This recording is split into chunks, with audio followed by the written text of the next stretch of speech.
tinatamad ako. Latter section satisfied. Ang pagkatapos, what happened? Yan, ganyan din ako lahat. Nilik mo yung balls niya.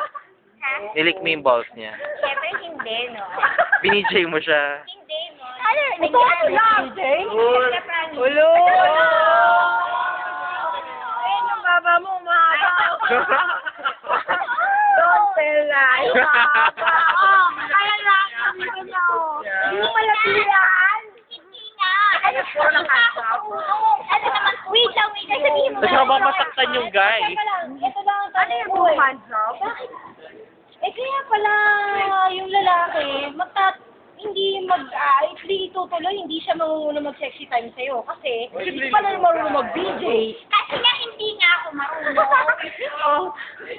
Kaya nga. Practice makes perfect. Yung talk of the day last week. Di ba sabi niya sa akin, di ba sabi niya sa akin, what do you wanna do?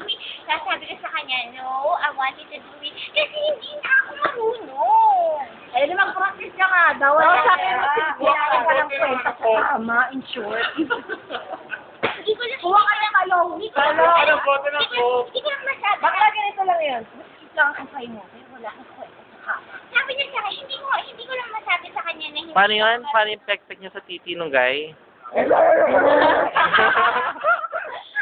Kasi hindi ko lang masabi sa kanya na hindi ako marunong, kaya ikaw na lang.